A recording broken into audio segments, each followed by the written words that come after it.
Hey, everybody. Sally here from the Connection Project. So happy to have you listeners back. And I'm super excited today with my new guest and probably the first guest that I've had that I really don't know as well as some of my other guests. And so I'm super excited actually for her to share her story today. So I just want to welcome to everybody Holly Blankenship. She's a master's prepared RN and a board certified nurse coach, holistic healing and wellness coach. Can't speak this morning, sorry. She helps overwhelmed women who feel lost, stuck, find their passion and joy again. What makes me or what makes Holly unique is she's been there. So she's here today to talk about her story on where she's been. And after going through years of IVF treatments to deliver her first son, was stillborn, she lost herself completely, feeling like she could never find joy again. After discovering holistic healing, she was able to change her career path to help other women needing the same support that she did. So actually, I don't know Holly well, except for the 10 minutes we just spoke. And she reached out and I was super excited. And then I listened to her story. And there's so much in her story about connection and reconnection and how we can lose ourselves within tragedy. And then there is something to the other side of that. And not something that's happened to me that I've experienced, but for her to come here and be so courageous and share with us her story and how she's able to have transformed her life and to start living again.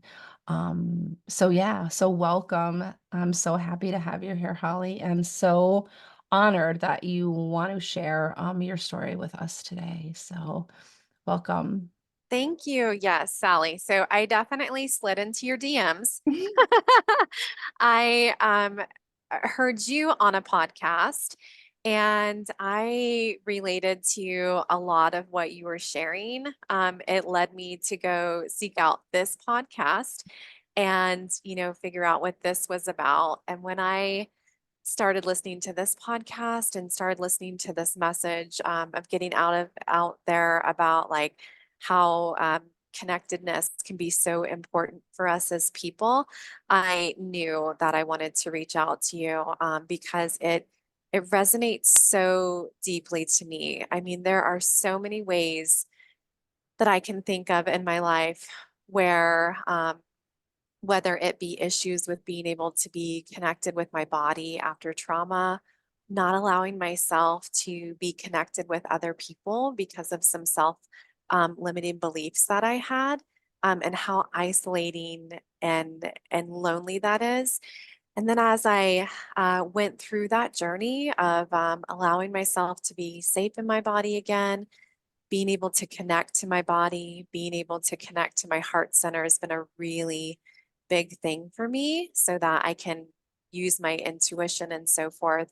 I have been able to fully be myself and stop worrying about, like, what other people are going to think about me and all these things that really kept me from being able to um, connect and truly be who I am. And part of this human experience as I'm learning through my healing journey, which is continuous, because things just, you think like, I'm in a good place. And then like something comes up and you're like, whoa, what is that?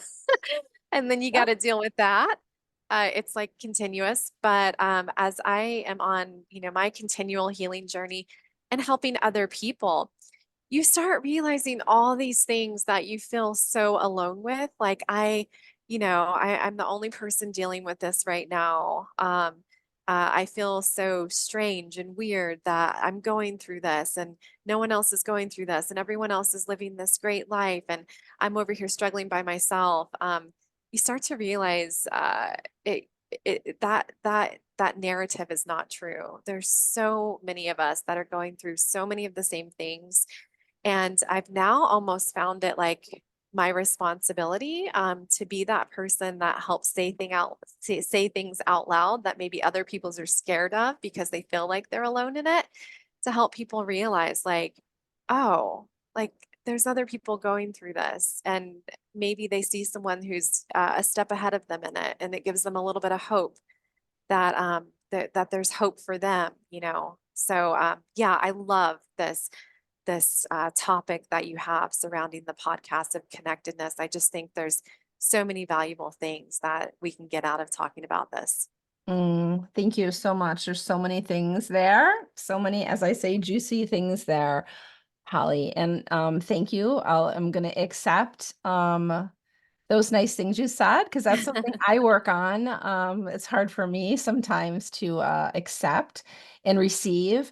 But yeah, the our mission, all of us as as another nurse coach, and I do feel like we all are doing our own healing and bringing this message forward. And it is really an important message about how we connect, how important it is, connecting to yourself and to others in so many different ways. So I know that you have a really, really impactful story Yeah. to tell us. And yeah, I want to give you the platform to do that, because you went through a really, really difficult time. And then you were able to see through that and get to the other side. Yeah. And so I just know that so many people, like you just said, need to hear that, because we do sometimes think we're in isolation. And sometimes we need a little bit of isolation, like we need that time to ourselves to like process what's happening. But there is that time when it is nice when people show up with their voice, so we cannot feel alone. And we know, like, how many times has someone said their story, or have you said your story and someone has probably said, "Oh my God, I feel like you're talking about me." Yeah. And so that connection is important. So thank you again, and I honor you because you have a really, really sensitive story, and it's a really personal story. So listeners, just kind of prepare for that. And I just want to honor you again for bringing this forward and sharing your story with us, Yeah. for our listeners. Yeah, so I am going to be talking about infertility, miscarriage, and stillbirth. So if that is something that people aren't ready to hear about, like I fully give you permission if you're not in the space that you're able to deal with that. But yeah, that is definitely part of my story. And for me, when I was going through infertility, I was really looking for people online who had similar journeys. I was looking for someone who had shared their story of infertility and had like a positive outcome. I was looking for a woman out there who had had polycystic ovarian syndrome, because that's what I have that causes my infertility, that was able to get pregnant. I was looking for like these glimmers of hope. And so with my infertility journey, it really took me on this whole like slide because it infertility in itself is so tough to go through. Between like the mental and the physical, like the hormones that you have to go through, and you know how that affects how you feel, and then maybe you go through the fertility treatment and you don't have like a positive outcome, and so you start seeing all these things on social media, the baby announcements, the things, and then this can be triggering and bring up even more issues for you. So I feel like infertility in itself is just something that maybe people don't feel necessarily comfortable talking about. And I know I didn't when I was in the midst of it, because I was having all these feelings and I really did feel like um, I was alone in them. But now being on the other side of it, again, I can see I was looking for that person. I was looking for who I am now to give me a little bit of hope. And I really do feel like it's almost my responsibility now, having coming out out of this and what I went through, to help even one other person out there that's going through something similar, to be able to have them not feel so alone and be able to have that connectedness, if they're feeling any of these things. So with my IVF journey, I was able to get pregnant. It was the first IVF transfer, and they had two embryos that transferred. And so I was actually carrying twins. And that in itself was like such a whoa, are we really ready for this? And, how are we going to deal with two babies? Unfortunately, as we continued going to appointments, we noticed that one of the babies, and you're a nurse, they always say baby A, baby B. So we noticed that one of the baby's heart rates wasn't as strong. So, it seemed like maybe one baby wasn't going to make it. And unfortunately, at 8 weeks, that baby did not make it. And that was another weird thing for me to have a miscarriage and still be pregnant. Um, and so that was really complex, just dealing with this idea of like, I'm losing this baby, but I'm still pregnant, and almost this guilt of like not, because I didn't feel like super upset about it because I was still pregnant. So I had like this weird guilt about that I was trying to deal with, of like, this is really like sad and I'm losing this baby, but I'm still pregnant, being happy about that. So my pregnancy progressed. It was not an easy pregnancy at all. I had a subchronic hemorrhage that caused spotting throughout my pregnancy. So that was an everyday thing of like, am I having another miscarriage? Is everything okay? Um, but I ultimately was able to get through to later in my pregnancy, and things were going great. And unfortunately, when I was 35 weeks pregnant, um, I ran into the labor and delivery triage because I had noticed a decline in movements. I went to my OBGYN office the week before because I had noticed a decline in movements. They did a non-stress test for me, and everything had looked okay at that time. But a week later, when I was still noticing decline in movements and I ran into the labor and delivery triage, they did an ultrasound at that time and realized that my baby no longer had a heartbeat. Hmm. So um, that's when I had to deal with this new reality of going from having already taken my maternity photos, having had my baby shower, having my bag packed, the nursery completely ready, to um, becoming a grieving mother, um, of a baby that she wasn't going to see grow up.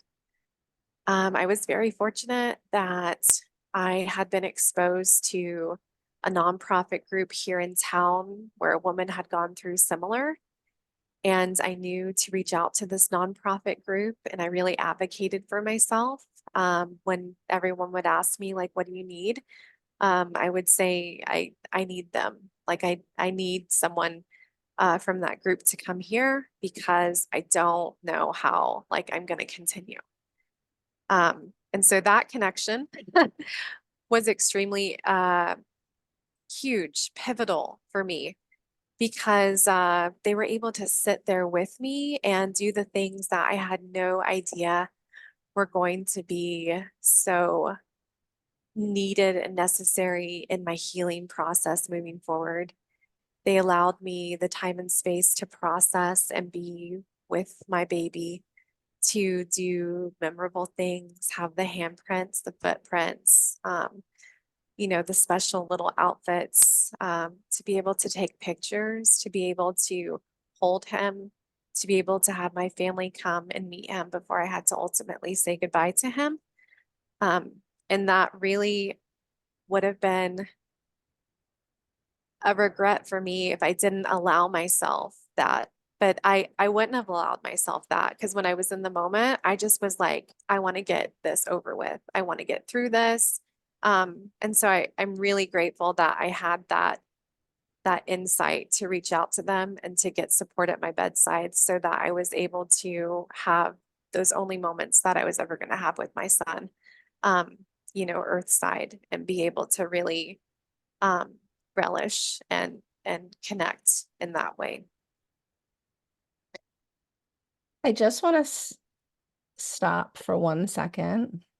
And I just keep feeling pulled that we need to like just maybe, and for the listeners that are listening and whatever time that you're listening, I'd like to just take a moment, if it's okay with you, Holly, to just like maybe take a breath and just take a moment, a few moments of silence for all of us, if you're listening, for me, and in this moment, for you in this moment, to just honor both babies that are no longer here with us. And also you for sharing this really, really deep, personal story. So just if you're listening, just taking a, just taking a pause. Just maybe, if you're not driving, just take a minute to close your eyes, take a nice deep breath, just releasing it, just taking a moment to just honor these littles that passed.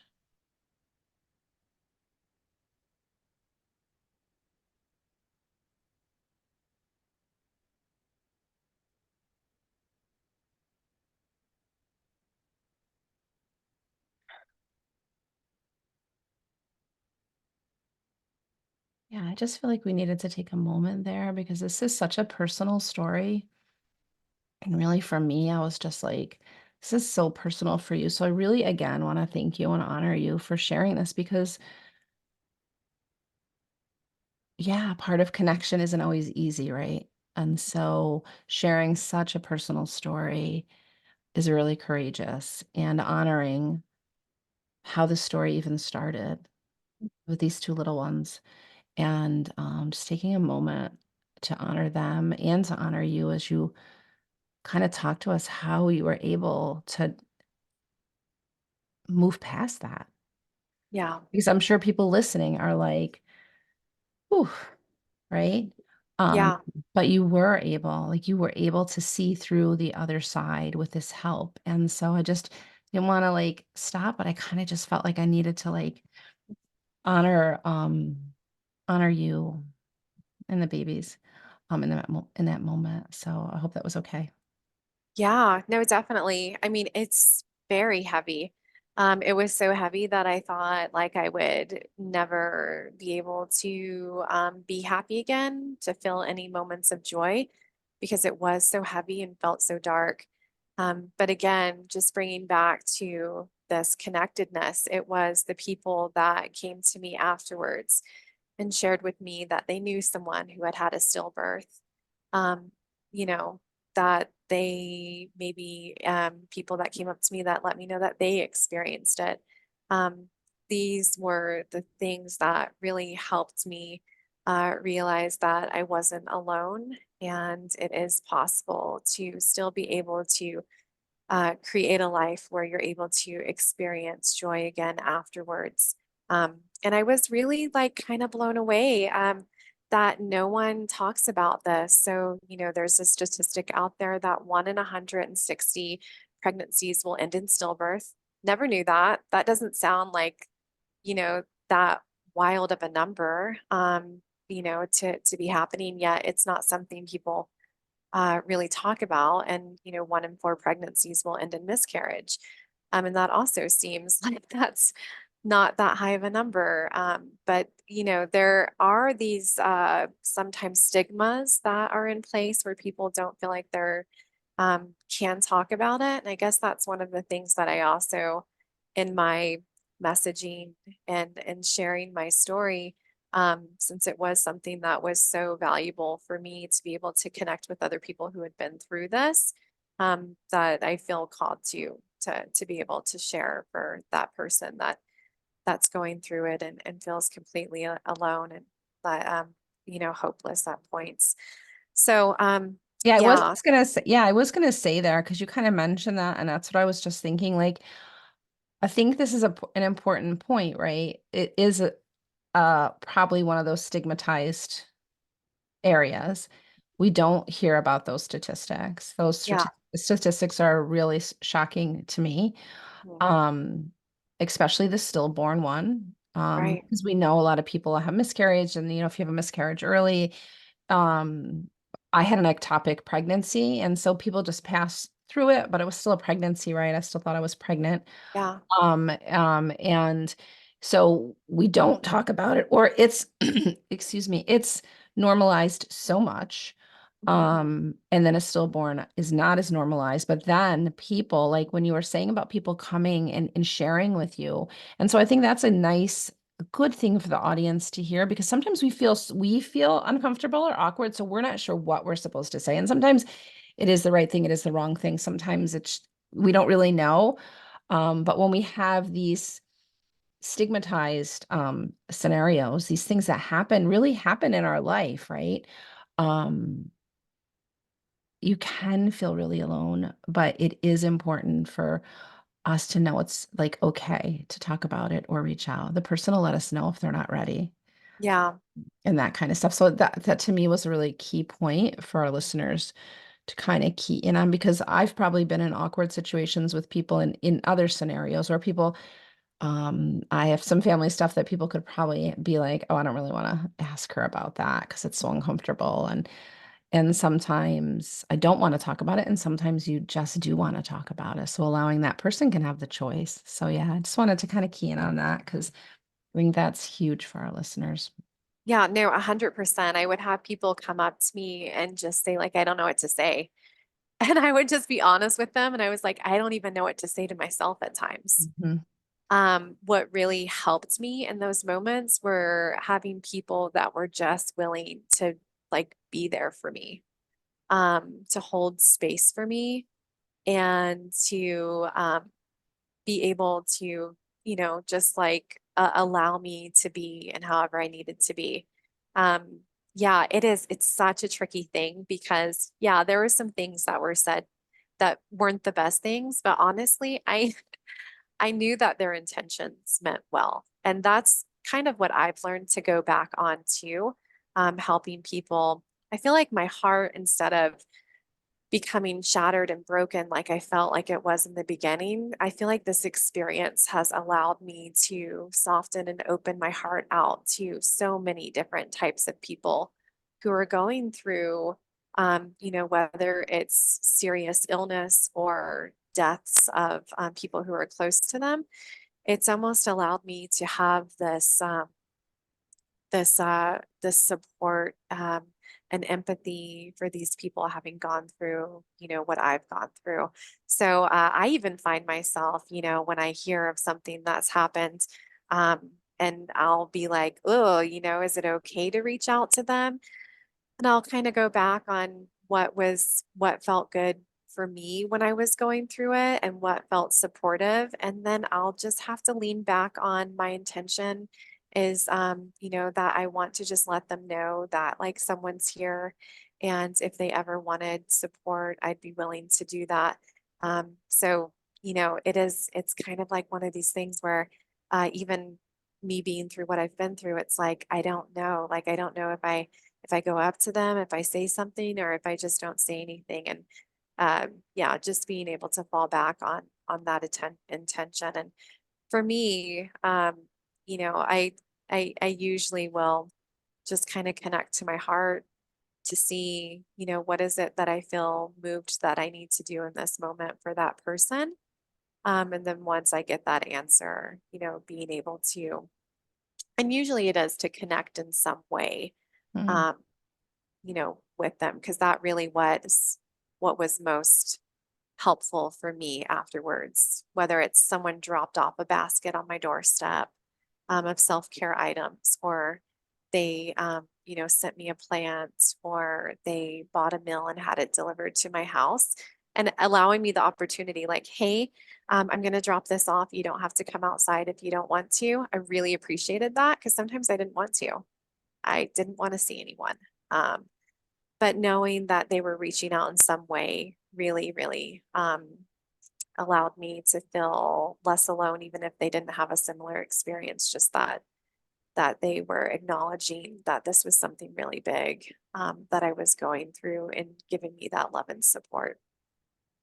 Yeah, I love that it's almost that connection to community. We've talked a lot about that in different episodes, and um I think it's important. And sometimes, especially us in this service nursing industry, we want to fix things. I definitely have been a fixer over the years, but just having, sometimes just doing that reach out, that text message, like you said, you don't have to answer. I'm just letting you know I'm here.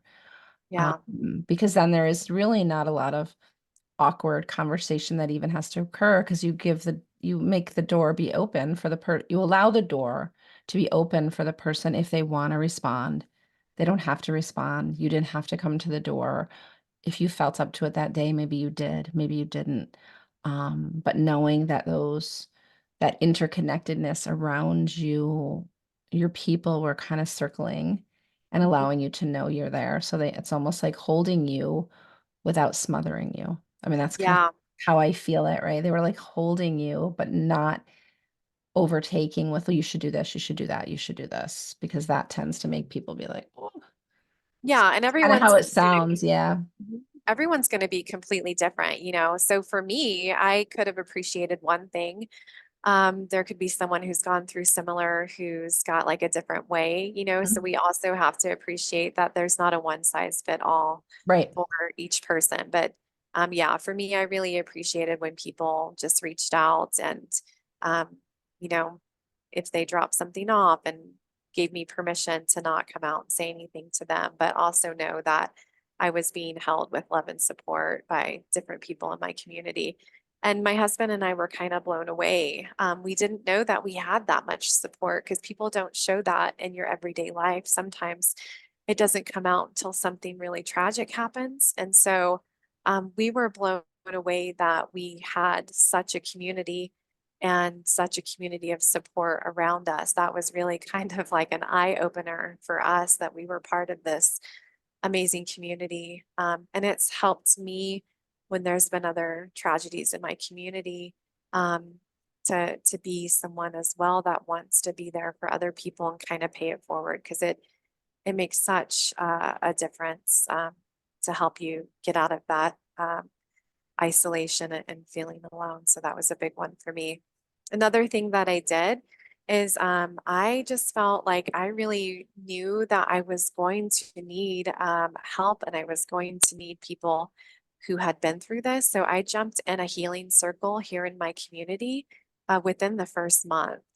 And even when I showed up, you know, they were like, "Are you sure you're ready?" And I'm like, "Yeah, like I need I know I need this. Like I need to connect to other people who've been through this. I need to find a path and I need to not find a way out, but I knew I needed to find a path to healing. That was something that was very apparent to me that I was going to need to find some support to get through this. Beautiful. So what do you think were your biggest ways? The healing circle is one, but can you tell our listeners like how you really were able to, like, it's really digging out. I mean, that is a big tragedy, and a lot of a lot of emotions around that, and um hard sometimes for a couple, hard for families in general, because we all heal in different ways. We all need different things, kind of like you said. Like, just because we're talking about the way that it worked for you doesn't mean that's for everybody. Honoring your individual, what you need, is a big message. But can you just talk a little bit about like how you were able um, to kind of get to the other side? Yeah. So I luckily had someone connect with me who told me about EMDR therapy, how this can be really helpful for people who've gone through trauma or traumatic events. And so I was able to find a EMDR therapist here in town that I started working with. And they really allowed me the time and space to reprocess everything. Because in my head, I had this story of how everything happened and how everything is going to unfold for me moving forward. And it wasn't a great story. And it wasn't necessarily true. Whether that's like you placing like guilt or blame on yourself or shame.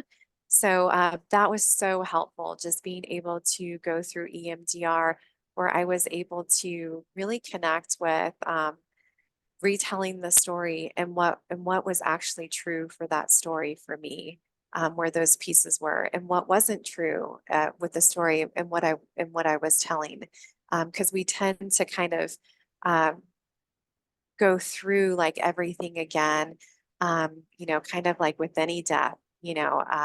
If there's people that feel like they should have done something sooner to help someone out, or there's different areas where you can totally get stuck in kind of like this guilt and shame process. And that really helped me be able to move through a lot of stuff, as well as finding the different holistic techniques to help me be able to connect back inside of my body. So, as someone who had gone through this trauma that occurred inside her body, I didn't feel like my body was safe. It wasn't like a safe place for me to be. So, the things that I found most beneficial were the things that I didn't want to do, which was going outside and walking, trying to be present because my head was just constantly still just like in this space of reliving everything, um, and either thinking, back about things or thinking into the future. So I quite literally was stuck in fight or flight for a really long time. And so being able to learn what mindfulness is to get me back into the present moment, I feel like was really key in being able to get out of that, as well as breath practice, which I know that is something that you facilitate. That was able to get my nervous system out of that fight or flight, that sympathetic, into that parasympathetic, where I was able to get calm enough to be able to think a little bit more rationally and clear. Um, and Some other things that were helpful were, just getting out into sunlight, going on walks with people, um, yeah, just allowing myself to do things that were getting my nervous system back into some form of regulation, because I really did feel frozen and stuck for a long time as I was stuck in that fight or flight. So once I was able to learn what these practices are and start doing them, it really was able to give me more time and space to be more present, and be able to build up a little bit of hope that I wasn't always going to be stuck in this dark place for the rest of my life. Yeah. Yeah, that's amazing. I mean, just being able to take that first step, just the awareness like that has to come to us, and whether we get it with help or it comes to us on our own, and then being able to take those steps.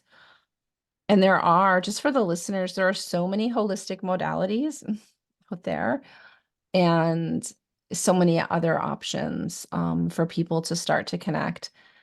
And the connection to our body is so important. Um, and there's so many pieces of that, right, that I could talk about that we don't have time for today. But I mean, just connecting to the safety in your body. I didn't even know what that meant, in the beginning when I started my journey. I was like, unsafe, I'm safe. But Yeah. I had a lot of unsafety from a lot of different items and in my past and some current. Um, but your womb, right? We're carrying these babies. So womb, the EMDR, like there's so many facets for people to know that, um, to reach out and to know that you can get to the other side. And maybe one thing is going to work for you. Maybe these items worked for you, and then maybe someone else is going to try something and it doesn't work. But always checking in as you start to connect with your body and learning to check in and know what feels good for me. And then that gets you farther along your path. So that's really beautiful how you were able to come to that and bring yourself to those different modalities and come to the other side as best as you can in these types of situations. Yeah. What would you say? And so where are you now? Oh, We talked a lot about, right, the future and the past. Like where are you yeah. presently sharing this story? Yeah. I know you're a nurse coach, Mhm. but like where are you currently now with your life Yeah. and your ability to feel joy, um, and the strength, right? There's so I could say so many things, but the strength to be able to share this story and usually when you get to this place to be ready to share, um, you're in a different space. Yeah.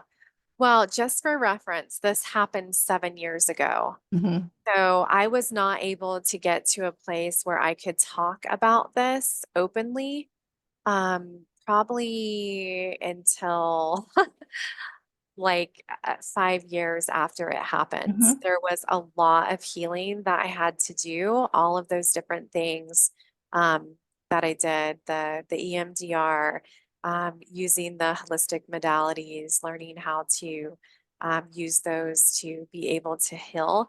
And so now where I'm at today is I'm able to access these tools and resources that I learned during this process. And that's what got me into nurse coaching is I was a nurse and I was kind of like trying to figure out what do I want to do for the rest of my nursing career. I happened to find out about nurse coaching, and once I saw what it was, I was like, yes.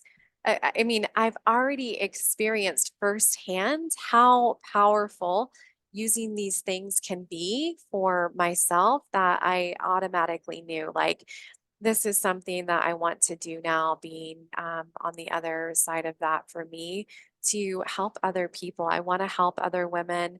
I want to help that past version of myself. I want to be able to be that light and lend that hand for someone so that they're able to go on their own healing journey and know that there is hope. It is possible. You're not doomed. You're not broken. You don't have to continue to live a life.